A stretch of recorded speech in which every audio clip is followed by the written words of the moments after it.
When there was dignity and respect and bipartisanship, they never go back to Clinton. Funny how none of them ever mention the name of Bill Clinton. I would put it to you that Bill Clinton did more to destroy the dignity of the presidency and the White House than Donald Trump ever could. In addition, I can't help but notice it, and I can't help but comment on it. The media was literally flabbergasted at the millions of Americans that wanted to pay their respects to Ronald Reagan, both places with just hundreds of thousands of people. The media was totally stymied by it, was in office for his one term. To him, any of the respect that you're getting. And that's when he rejected his no-Democrats. And that is why, and I've even got sound bites here today with media members praising Bush. That's the last great Republican of America. It's just frustrating as it can be during, which we titled Gulf War I here. Left had a battle cry, no blood for oil. They said that Bush doing this, that pursuing warfare for the sake of securing oil. I marvel at the way all of this goes down. When you get right down to it, it's all about making the current occupant of the White House look as bad as possible. And if you're looking in order to do that, fine. But I'm just telling you that during the 1992 campaign, it was not bad at all. The Clinton campaign had this thing, the worst economy in the last 50 years. Does the number 92 ring a bell? 92% negative objective, said Bernard Shaw. Refused to provide any intel. It was the Al Rashid Hotel they had to be rescued from. It was part of the original attack mission. I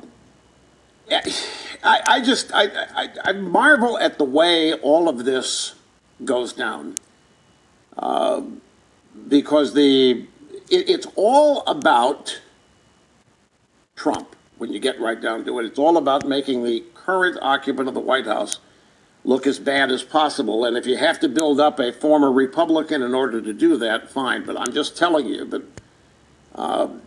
during the 1992 campaign, when the economy was not bad at all, the Clinton campaign had this thing, the worst economy in the last 50 years. Negative news coverage for Donald Trump.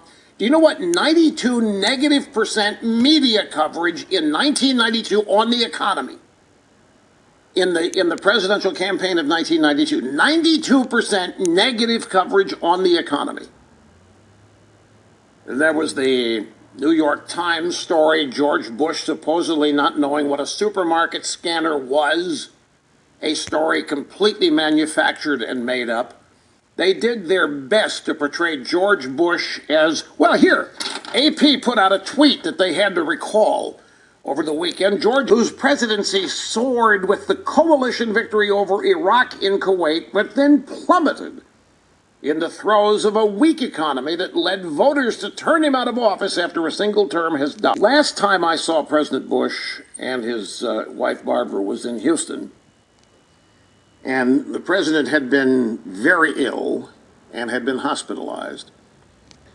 They put it together. They put together a lunch in Houston. Catherine and they were just always nice people. They were friendly, and Mrs. Bush had a terrific sense of humor. She said, "Oh yeah, you have to be born here to be a member. They even have a delete nature of the club."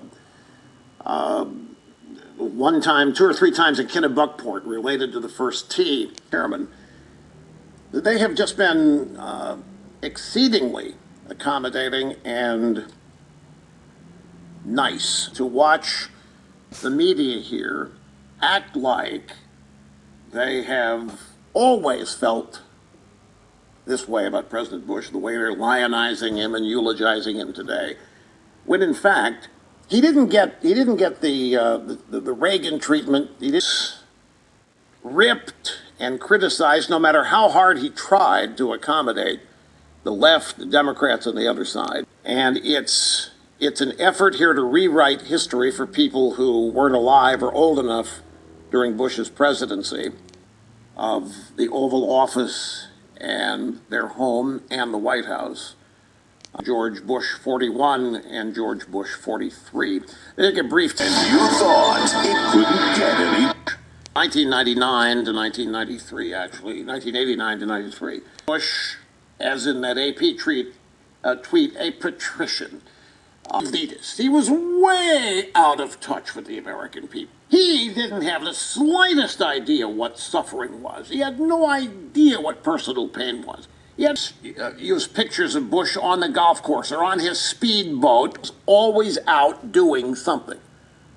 He could have been the recreator-in-chief, in addition to being the President of the United States. And each time he engaged in these activities, which he had done all of his life, the media used the pictures to illustrate how out of touch he was.